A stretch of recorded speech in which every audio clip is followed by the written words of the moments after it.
Hi, welcome back for another weekly garden update. We'll have more of these chickens later at the end of the video, so stick around. But first, let's go outside and look at the garden.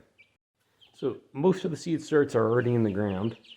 I did restart peppers late, and I restarted these tomatoes later because I just had a lot that didn't survive getting planted outside. Okay, so out here, first off, I've got my peppers growing. Half of these are jalapenos and half of these are habaneros, and I don't know which side is which. My goal is to get those planted in the ground pretty quick, though. I'll give them a few more days out here before I do that. My wife's bok choy are doing pretty well. You can see got a lot of little plants coming up here. I think these may have been overseeded a bit. And of course we got grass everywhere.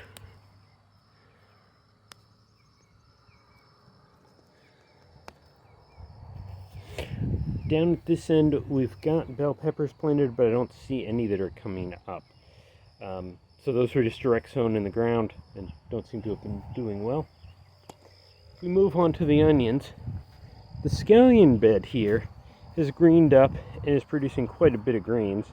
This is kind of interesting note.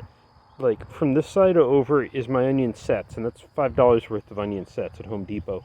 This tiny little section in here is onion starts. Get closer. And I got a lot more onions for my $5 by buying the sets than the starts. Also, I've got 2 holes in this bed. I have no idea what dug those, what might be living under there. So if you happen to know what that might be, leave a comment.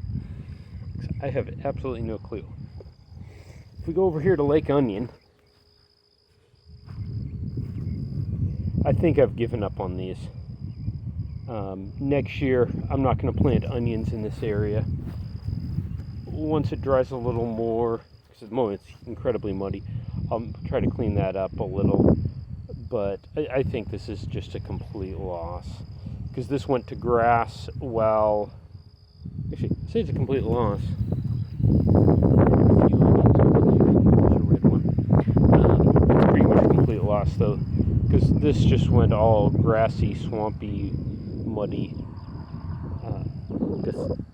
There's the lake, and this doesn't drain well that way.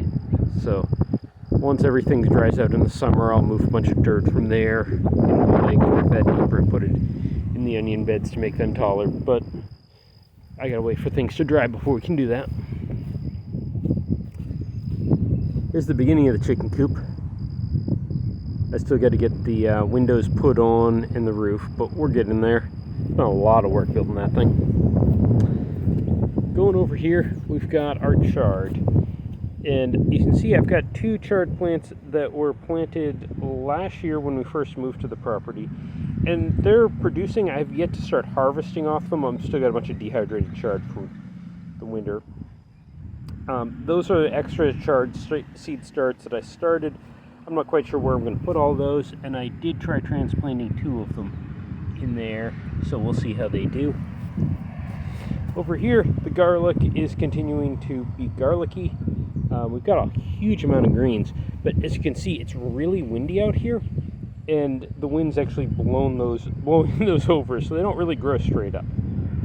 Speaking of things blowing over here, we've got, I think this is a watermelon. Oh, that's damaged. I don't think this watermelon's going to survive. I think we're going to be replanting that watermelon. This one definitely didn't survive. I don't quite know what causes that and the death, but oh well. And the same thing over there with the melon. Like this is just a dead plant. Going over here to the peppers, though. We've got quite a few peppers, and they're not amazingly healthy, so I'm going to fill them in with the seed starts later, but it looks like I've only got a few spots that I can fill in. Like if we look down here at the end, these were the bigger ones when they were indoors, and I've got sunburn on some of the lower leaves from when I first moved them out here, but the newer leaves are doing well. Oh, and I got peppers growing in there. Not sure if you can see that. Over here, I don't have any fruit on this plant, but on the other side we've got our first little white flower, so hopefully we'll get fruit at some point. It's really windy in here. I'm actually thinking about putting in a privacy fence, like just a wooden fence across there as a windbreak to deal with that wind, because it's kind of messy. If you look over here at the tomatoes though, these 2 tomatoes at the end are doing well. I've had so many tomatoes in here die that I've now planted eggplant. So there's an eggplant coming up. There's a tomato. There's a nothing. Another eggplant that's not doing well in the wind. Same there, eggplant not doing well. These didn't get hardened. Oh, and it looks like one of my heirlooms snapped. So I need to add supports to everything out here.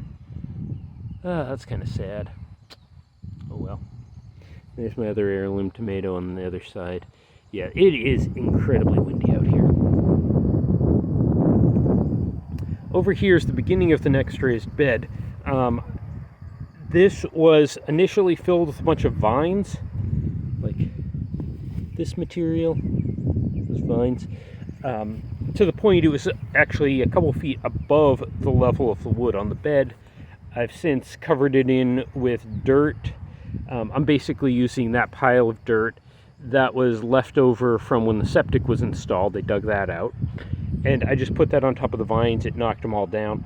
My plan is to run the cultivator over this and just till that all together, and then probably fill it with leaves on top, then more dirt, cultivate it, maybe a little bit of garden soil on top, and cultivate that in. So I'm trying to get a bunch of organic matter added because most of my soil is heavy clay. Which brings up a coming problem. If we look over here, I just bought a peach tree. That does not like heavy clay. 2 blueberry plants. Those also don't like heavy clay. And 1 lime tree at the end, which doesn't like heavy clay. They all like well-draining soil. And my wife's calamansi's got a bunch of yellow leaves, so I'm starting to be a little worried about that. I have no idea what's wrong with it. Not sure if it's overwatering, underwatering, over-fertilizing, under-fertilizing. Pretty much everything with too much or too little will generate that problem. The identical problem, so you can't really tell if you're too much or too little because symptoms are exactly the same. Kind of annoying. So these will hopefully get in the ground sometime next week. But as you're about to see, the chicken coop is my priority. Now, I've been feeding them this Purina chick feed along with mixing a tiny amount of chick grit in. They shouldn't really need the chick grit at this point, but I'm throwing it in anyways. They've seemed to completely ignore the heating plate at this point. And instead of roosting under it, they're sitting on top of it. So frequently in the morning, I'll have like 4 or 5 chickens sitting on top. And she's really interested in what I'm saying. And then I've got the waterer feeder, plus a spare waterer and feeder over there so I can easily change them out. I'll give them more food after this video. And as you can see, they're growing feathers quickly. Like their initial fuzz, you can see they dumped some of it up here. On the, yeah, we got a little bit of fuzz there. They're growing feathers quicker than I was expecting. And they can basically go outside once they grow all of their feathers in. So if we look at these girls, come on over. She's a good example. I think she's my youngest. Their bodies are feathered, their legs are mostly feathered, wings are feathered, their heads are starting to grow feathers, but their necks are still all that downy fuzz. So I'm waiting for that to feather out before they can go outside, and at the same time I am absolutely madly rushing to build the chicken coop before that happens, because I'm getting packed. They're getting kind of big for the enclosure that they're in. You can see in back, they're actually sitting on top of the chicken coop instead of under it. I've had the chickens stick their heads out of this chicken wire a few times.